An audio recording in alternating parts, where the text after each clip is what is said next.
When my husband finally shared his true desires, I laughed. Not because it was funny, because I couldn't believe he was serious. How could he be? We were at the kitchen table. The children were asleep, the dishwasher humming its usual lullaby. I'd just poured him a glass of wine, something we hadn't done in ages. He looked me straight in the eyes, calm and certain. And then he said it. What he wanted wasn't just surprising, it was revolting. Boundaries that once felt sacred were suddenly up for discussion. And I didn't walk away. I stayed. I smiled. I laughed. That hollow, disoriented kind of laugh. The one that escapes when your heart can't catch up. No, sweetheart, I'm truly serious, he said. And the room fell quiet. The kind of quiet that swallows you. Have you ever laid next to someone for years and suddenly felt like you never knew them at all? He spoke about a connection, one he wanted to expand, to deepen, with someone we both trusted. Someone I trusted. Someone who shared my blood, my sister, Jessica. I can still hear the clink of his glass on the table. The way he casually said her name. Not out of lust, not out of fantasy, but as if this idea made sense. As if this were a mature, spiritual evolution of marriage. Let me tell you something. This story isn't about infidelity. Not in the way you think. It's about absence. About aching to be seen. About vanishing slowly inside a home full of life. 14 years of marriage. 2 kids. Soccer games. School pickups. Coordinated Christmas cards. And yet I had never felt so alone. Michael, the man who once kissed my forehead every morning, who wept when our daughter was born, now only smiled at waitresses and PTA moms. A cologne lingered when he passed, but he never really saw me. And Jessica, my baby sister, 7 years younger, light-filled, magnetic. She came to stay after a breakup. Her world had shattered. I did what any sister would. I opened my home. I opened my heart. She danced in the kitchen, made the kids laugh, wore those soft cotton t-shirts she always loved. And he watched. God, he watched. At first, I brushed it off. She's hurting. He's just being kind, right? But kindness shouldn't linger in the eyes. It shouldn't settle in the silence. It was a Saturday night when it happened. Just us 3. The kids asleep. A little wine. A little music. Chicken piccata on warm plates. And then he said it. Isn't it fascinating how free some couples feel these days? We laughed. We joked. But I saw the way he watched her. And when he said the words, what if we invited someone close to help us reconnect emotionally? I couldn't breathe. I stood in the kitchen, dish towel in hand, heart pounding. He spoke calmly, like we were talking about changing dinner plans. And all I could think was, how long has he loved her? Or worse, how long have I let him feel unseen? That night, I didn't sleep. I watched him breathe, peaceful beside me. And I broke quietly in the dark. Was I complicit? Had I become so invisible that even I couldn't find myself anymore? Days passed. I smiled for the kids. I made smoothies with Jessica. I played my part. But inside, I shattered. One morning, over coffee, I asked her, can you imagine ever being in one of those relationships? You know, poly ones. She laughed. She was innocent. Oh, God, no, she said. I'd be way too jealous. She had no idea. None.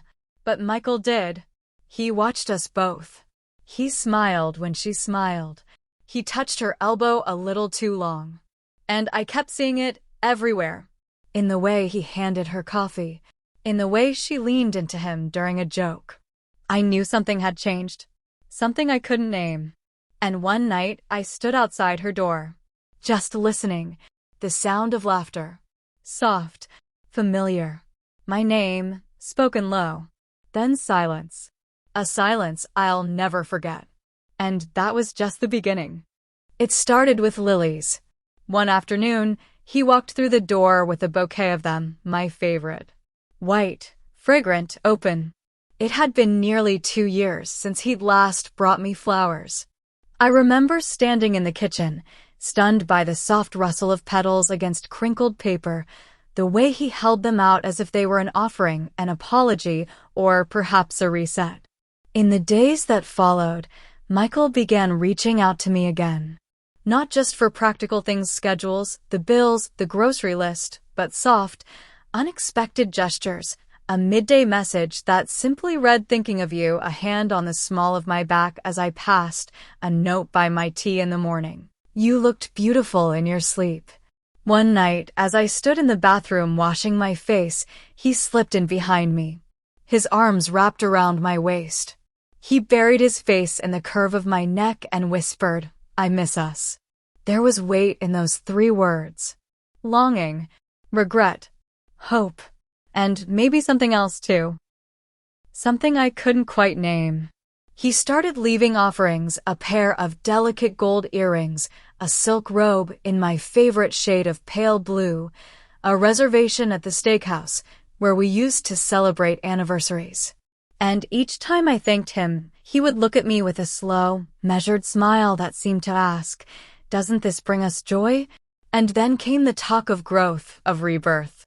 "We've been stuck," he said over dinner one evening, caught in patterns too long. He spoke of faith, renewal, the courage to explore new experiences. He used the word united over and over again, like it was a promise or a sacred thing he was trying to offer me. But instead of hope, all I felt was a quiet unease, growing beneath the surface like rot under painted wood. Then came the suggestion. It was a Tuesday. The kitchen smelled of basil and grilled chicken. He poured me wine and casually said, "What if we took a weekend trip? Just the 3 of us. You, me, and Jessica." I blinked. "Us 3? "Yes," he replied, smiling. "The kids can stay with my sister. Jessica's been so busy with work. She deserves a break. And maybe we could all reconnect." Reconnect. He said it so easily. And when Jessica chimed in with excitement, "That sounds amazing. I could really use some sun and wine," I watched the 2 of them from across the table. So relaxed. So casual. So comfortable.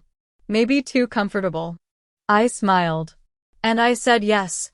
The beach house was breathtaking, glass-paneled, sleek, poised on the sand like a secret. The sea whispered through open windows. The warmth of the ocean air wrapped around us like a memory we were trying to recreate. That first evening was soaked in wine and laughter. Music played low from a speaker Michael had brought. We danced barefoot on the patio. Jessica twirled in her sundress, laughter like wind chimes. Michael watched her, his gaze lingering just a second too long. At first, I dismissed it. But the moments accumulated, fleeting, nearly imperceptible. The way he touched her back when she passed him, how he laughed too freely at her jokes, the softness in his voice when he said her name. I felt like I was watching an echo of our past, only it wasn't reflecting back at me. Jessica remained kind throughout the weekend, innocent in her joy. "It feels good to be with family again," she said more than once. "There's a kind of comfort here. Safety." And all I could think was, if she knew the truth, if she even suspected, she would never forgive either of us. By Saturday night, the air felt heavier, as if something unspoken had wrapped itself around the room, pulsing just beneath the calm. After dinner, Jessica excused herself to shower. Michael sat beside me on the couch. Our thighs touched. He turned to me, his voice soft. "I know this may feel strange," he began, "but it doesn't have to be." He spoke of rediscovery, of turning points, of connection. He framed it as something profound, a step toward a deeper bond between the 3 of us. A line I thought we'd never cross was suddenly right in front of me, and then, quietly, I nodded. I don't know why. Maybe it was the wine. Maybe it was the loneliness. Maybe it was the hope, twisted and fragile, that if I said yes, he might love me again. He kissed my hand. "Trust me," he whispered. Jessica joined us on the couch, still damp from her shower, her hair curling slightly at the ends. She looked so young in that moment, so unguarded, like the little sister I once braided hair for, the one I used to tuck into bed after reading her fairy tales. Michael floated the idea gently, almost playfully. Time together. Deeper trust. New territory. Jessica's laughter was nervous, too high and too quick. You must be joking, right? Michael's tone was even persuasive. No, I mean it. This could be meaningful. She looked at me. Her eyes searched mine for something: reason, truth, resistance. Are you both okay with this? She asked, voice trembling. I didn't answer. The words lived somewhere between my ribs and throat, but I couldn't set them free. So Michael answered for both of us. And then everything shifted. I didn't stop it. I didn't scream or plead or pull her away. I just sat there, heart thudding, watching as the world I knew dissolved into something I could never undo. But just before the unthinkable could unfold, Jessica pulled away. She stood, her body shaking. This isn't right, she said. I can't do this. What are we doing? She ran upstairs, locked herself in the guest bathroom. We could hear her crying once through the door. That was the last time she ever looked at me. She left before dawn. I watched her from the upstairs window, tossing her bag into the car. She didn't even glance back. Michael pretended to sleep through her departure. When he finally stirred, he stretched, kissed me on the forehead, and said, "You were brave last night. We're united now." I felt like I was splintering. Still standing, still whole in form, but breaking apart inside. The drive home was quiet. I stared out the window, my fists clenched in my lap. Michael hummed along to the radio, sunglasses on, one hand on the wheel. The children greeted us with joy, innocent, curious. Did you bring us any shells? Where's Aunt Jessica? My smile cracked. She needed some space, I replied. But the truth was, she needed distance from me, from what I became. That night, I couldn't sleep. I kept replaying her face, the way she looked at me just before she left. The disbelief, the betrayal, and underneath it all, the fear. I sent her one message days later. Please talk to me. Just let me know you're okay. She never replied. Because how do you respond to someone who sat in silence as your world collapsed? Michael resumed his routines. Morning coffee, forehead kisses, plans for weekend getaways. He held my hand like it meant something again. And I stood in the kitchen, staring at the toaster, wondering who this man was. The man who once called me brave for shattering the trust of the only person who ever looked up to me. I began journaling. I had nowhere else to place the shame. The first line, it wasn't only his desire. The second, a part of me wanted it too, not the act, not the betrayal, but the feeling of being seen.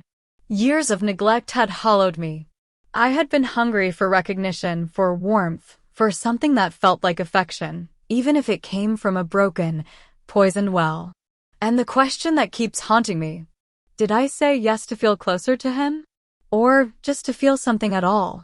Because longing doesn't always pull you toward someone. Sometimes it drags you inward, toward the parts of yourself you've tried to ignore. The shadowed places. The quiet, desperate pieces. And in that silence, I lost more than Jessica. I lost the version of myself who used to know better. Who used to say no. Who used to protect what mattered. Now all I can do is sit in the stillness and wonder if anything real remains between us at all.